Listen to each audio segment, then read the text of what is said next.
அஸ்ஸலாமு அலைக்கும் வரஹ்மத்துல்லாஹி வபரகாத்துஹு. அன்பார்ந்த அனைத்து உறவுகளுக்கும் இனிய காலை வணக்கம். மக்களை, காலையில் போடுற செய்தி உங்களுக்கு ரீச் ஆகுதா இல்லையா? என்ன காலையில் போடுற செய்தி, அதுவும் முக்கியமான பிரதான செய்தியை பார்க்குறதே மக்கள் தவிர்த்துட்டீங்க. என்ன பிரச்சனை? விறுவிறுப்பான செய்தி மட்டும்தான் வேணுமா? கமெண்ட் பண்ணுங்க. இதோ ட்ரம்ப் அதிரடி உத்தரவு. அனைத்து லான்ச்சிங்கையும் தற்காலிகமாக நிறுத்தி வச்சிருக்கிறாங்க. காரணம், Qatar, Saudi Arabia, United Arab Emirates இந்த 3 நாடுகளுடைய கோரிக்கையால் இன்னைக்கு யுத்தம் தவிர்க்கப்பட்டிருக்கு. அதாவது இன்னைக்கு காலையில் லான்ச்சிங் ரெடி அப்படின்னு சொல்லியிருந்தாங்க. இந்த லான்ச்சிங்கை மொத்தமாக நிறுத்தி வச்சுருக்காங்க. ட்ரம்பிடம் கத்தார், சவுதி அரேபியா மற்றும் யுனைடெட் அரப் எமிரேட்ஸ், துபாய் கோரிக்கை வச்சதால் எவ்வளோதான் அடித்தாலும் பரவாயில்ல, அவங்க கொஞ்சம் அட்ஜஸ்ட்மெண்ட் பண்ணி போங்க, பார்ப்போம் ஈரான் ஏதாவது ஒரு முடிவு எடுக்கிறாங்களா அப்படின்ற மாதிரி சொல்லியிருக்கிறாங்க. பார்ப்போம் ஈரான் என்ன மாதிரியான முடிவுகள் எடுக்க போகிறாங்கன்னு. நாளைக்கு வரைக்கும் ஓகே, நான் இப்போதைக்கு என்னுடைய இராணுவத்திட்ட சொல்லி இந்த யுத்தத்தை நிறுத்துறேன் அப்படின்னு சொல்லி ட்ரம்ப் ஒப்பந்தம் அளிச்சிருக்கிறார். நாளை வரைக்கும் பார்ப்போம் என்ன நடக்குதுன்னு. 24 மணி தியாலம் டைம் ஈரானுக்கு. என்ன மாதிரி முடிவுகள் எடுக்கிறாங்கன்றது பொறுத்திருந்து பார்ப்போம். முக்கியமான செய்திகள் சில அட்டாச் பண்ணியிருக்கிறேன், அதையும் பாருங்கள். இதோ ஆரம்பம் மக்களே. குவைத் ரெட் அலர்ட் ஆரம்பமாகி இருக்குது. பல பகுதிகளிலையும் தூசியினுடைய வேகம் அதிகரித்து வருது அப்படின்னு காலநிலை ஆய்வாளர்கள் தெரிவிச்சிருக்கிறாங்க.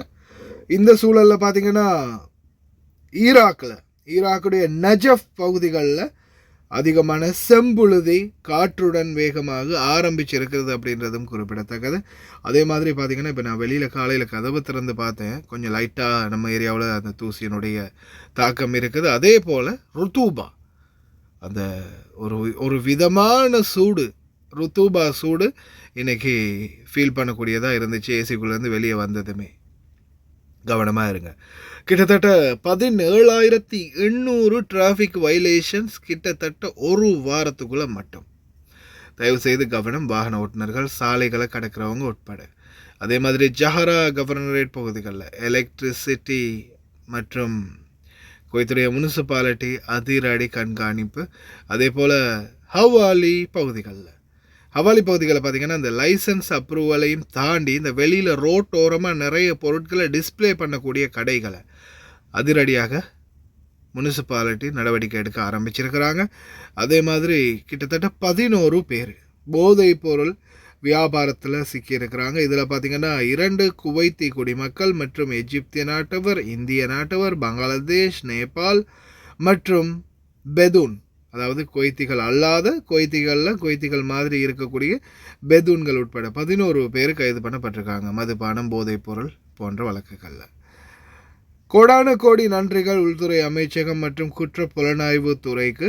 இதோ இந்த வாகனங்களை உடைச்சி வாகனங்களுக்குள்ளேருந்து பொருட்களை திருடுறது, கடைகளை உடைத்து பொருட்களை திருடுறது, வீட்டுக்கு வெளியில் ஏதாவது பொருட்கள் வைத்தா திருடுறது, அதே மாதிரி கடைக்குள்ளே போயிட்டு கேஷியரில் அவங்கள ஏதாவது பண்ணி டைவர்ட் பண்ணி விட்டுட்டு கேஷியரில் ஃபோன் இருந்தாலோ இல்லை பர்ஸ் இருந்தாலோ இல்லை வேறு ஏதாவது விலை மதிப்பான பொருட்கள் இருந்தாலோ திருடக்கூடிய 2 நபர்களை அதிரடியாக உள்துறை அமைச்சகம் ஸ்கெட்ச் போட்டு தூக்கி இருக்கிறாங்க.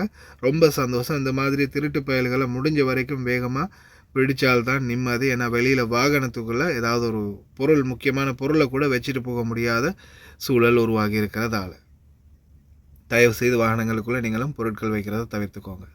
هبطت فرق البلدية وتحديدا فرق بلدية حولي على محال الأصباغ هبوط السؤال المفاجئ لتكشف تمدد الألوان خارج حدودها واستباحة مساحات ليست لها. مشهد بدت فيه الأرصفة كأنها تستعيد هيبتها، فيما أعيد رسم الخط الفاصل بين ما هو مرخص وما كان يظن أنه بلا رقيب. استغلال مساحة خارجية، وهذه عليها مخالفة المادة 30 على 21 بقانون إشغالات الطرق. وتكون المخالفة على عدد الأمتار، خالفة بالمتر، وفيها صلح وفيها محكمة. وعلى أثر ذلك باشرت الجهات المختصة اتخاذ الإجراءات القانونية حقا بالمخالفين تمهيدا لتطبيق الإجراءات وإزالة التعديات وفق اللوائح المعتمدة. الإجراءات اللي ناخذها تنبيه، وبعدها يعني نعطيه مهلة على أساس إنه يرخص لنا، وبعدها نعطيه مخالفة باستغلال المساحة. الإجراء الأحسن إنه لما يروح وزارة التجارة يروح حق هم البلدية ويقول لهم أبي ترخيص مساحة، ويعلق إعلاناته يعني بالمحل أول ما ندش، عشان المفتش يكون أول ما يدش المحل يشوف الإجراءات موجودة داخل المحل. ويبقى الهدف العام أن تبقى هيبة النظام حاضرة، ويظل الشارع العام مساحة محفوظة بالقانون لا بالاجتهادات. تواصل البلدية جولاتها لرصد المخالفين حرصا منها على تطبيق القانون والالتزام باللوائح والضوابط. مروة محرم، قناة الأخبار. وشخصان من الجنسية البنغلاديشية وشخص من الجنسية الهندية وشخصان من الجنسية النيبالية وثلاثة أشخاص من غير محددي الجنسية وبحوزتهم كميات من المواد المخدرة والمؤثرة العقلية، بالإضافة إلى أسلحة نارية وذخائر وخمور، وذلك ضمن الجهود الأمنية المستمرة لمكافحة آفة المخدرات وتعقب مروجيها.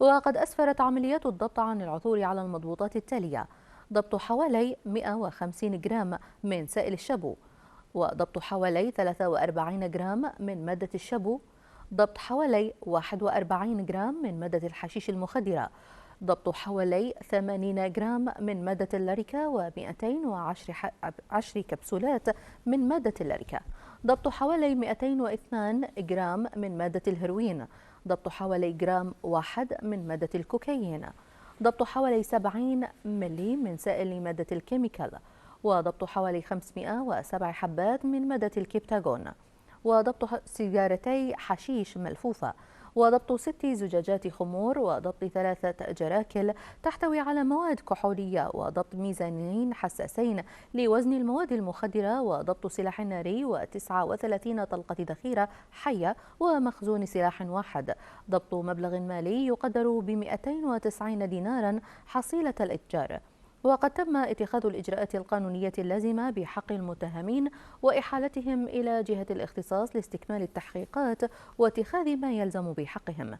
وتؤكد وزارة الداخلية استمرار حملاتها المكثفة لضبط مروجي ومتعاطي المواد المخدرة، مشددة على أنها لن تتهاون في تطبيق القانون لحماية المجتمع من هذه الآفة الخطيرة. تمكن قطاع الأمن الجنائي ممثلا في الإدارة العامة لمكافحة المخدرات من ضبط 11 متهما في قضايا مختلفة، بينهم